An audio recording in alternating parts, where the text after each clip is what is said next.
ವಿಧಾನಸಭೆ ಸ್ಪೀಕರ್ ಆಗಿ ಜಿಎಸ್ ಪಾಟೀಲ್ ಆಯ್ಕೆ. ಶಾಸಕ ಜಿಎಸ್ ಪಾಟೀಲ್ ಅವಿರೋಧ ಆಯ್ಕೆ. ವಿಧಾನಸಭೆ ಸ್ಪೀಕರ್ ಆಗಿ ಜಿಎಸ್ ಪಾಟೀಲ್ ಆಯ್ಕೆಯಾಗಿದ್ದಾರೆ. ಶಾಸಕ ಜಿಎಸ್ ಪಾಟೀಲ್ ಅವಿರೋಧ ಆಯ್ಕೆಯಾಗಿದ್ದಾರೆ.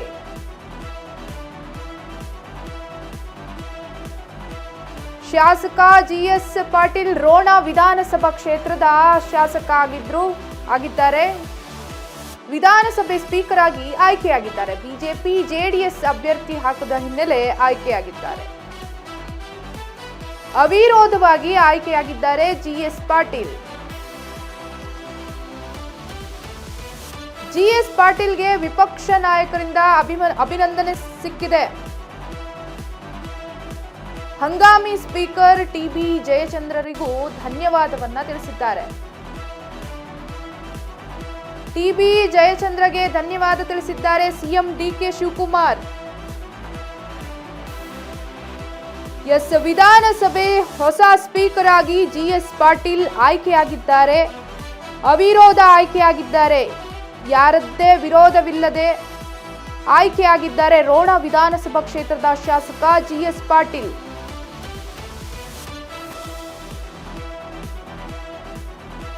ಜಿಎಸ್ ಪಾಟೀಲ್ಗೆ ವಿಪಕ್ಷ ನಾಯಕರಿಂದ ಅಭಿನಂದನೆಗಳು ಸಿಕ್ಕಿದೆ.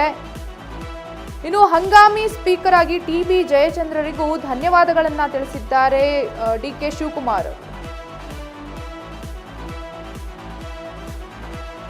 ಜಿಎಸ್ ಪಾಟೀಲ್ ವಿಧಾನಸಭೆ ಸ್ಪೀಕರ್ ಆಗಿ ನೂತನ ಸ್ಪೀಕರ್ ಆಗಿ ಜಿಎಸ್ ಪಾಟೀಲ್ ಆಯ್ಕೆಯಾಗಿದ್ದಾರೆ ಹಾಗೂ ಹಂಗಾಮಿ ಸ್ಪೀಕರ್ ಆಗಿ ಟಿಬಿ ಜಯಚಂದ್ರ ಆಯ್ಕೆಯಾಗಿದ್ದಾರೆ. ಜಿಎಸ್ ಪಾಟೀಲ್ ಹಾಗೂ ಟಿಬಿ ಜಯಚಂದ್ರ ಅವರಿಗೂ ಧನ್ಯವಾದಗಳನ್ನು ತಿಳಿಸಿದ್ದಾರೆ ಸಿಎಂ ಡಿಕೆ ರೋಣ ವಿಧಾನಸಭಾ ಕ್ಷೇತ್ರದ ಶಾಸಕ ಜಿಎಸ್ ಪಾಟೀಲ್ ಅವಿರೋಧ ಆಯ್ಕೆಯಾಗಿದ್ದಾರೆ. ಎಲ್ಲರ ಸಹಮತದಿಂದ ಆಯ್ಕೆಯಾಗಿರುವಂತದ್ದು ವಿಧಾನಸಭೆ ಸ್ಪೀಕರ್ ಆಗಿ ಜಿಎಸ್ ಪಾಟೀಲ್ ಅವರು.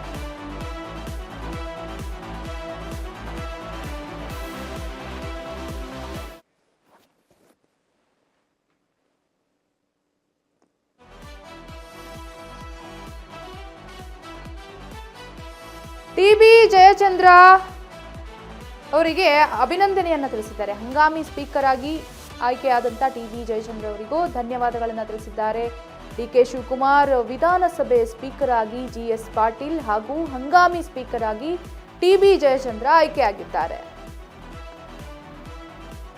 ರೋಣ ವಿಧಾನಸಭಾ ಕ್ಷೇತ್ರದ ಶಾಸಕರಾಗಿರುವಂತಹ ಜಿಎಸ್ ಪಾಟೀಲ್ ವಿಧಾನಸಭೆ ಸ್ಪೀಕರ್ ಆಗಿ ನೂತನ ಸ್ಪೀಕರ್ ಆಗಿ ಆಯ್ಕೆಯಾಗಿದ್ದಾರೆ.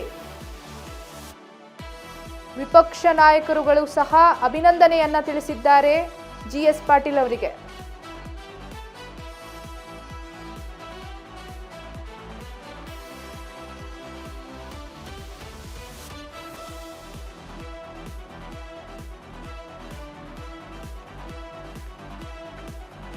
ಇವತ್ತು ಮಳೆಗಾಲದ 2ನೇ ಅಧಿವೇಶನ ನಡೀತಾ ಇದೆ.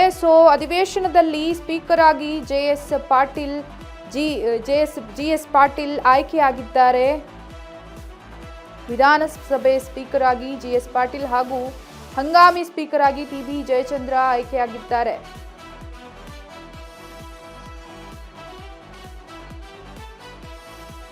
ರೋಣ ವಿಧಾನಸಭಾ ಕ್ಷೇತ್ರದ ಶಾಸಕರಾಗಿರುವಂತಹ ಜಿಎಸ್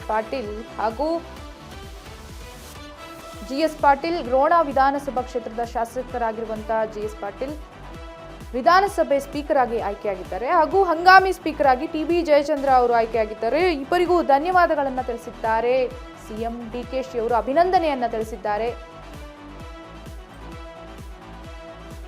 ದೃಶ್ಯದಲ್ಲಿ ನೋಡ್ತಾ ಇರಬಹುದು ನೀವು ಇವತ್ತಿನ ಅಧಿವೇಶನವನ್ನ.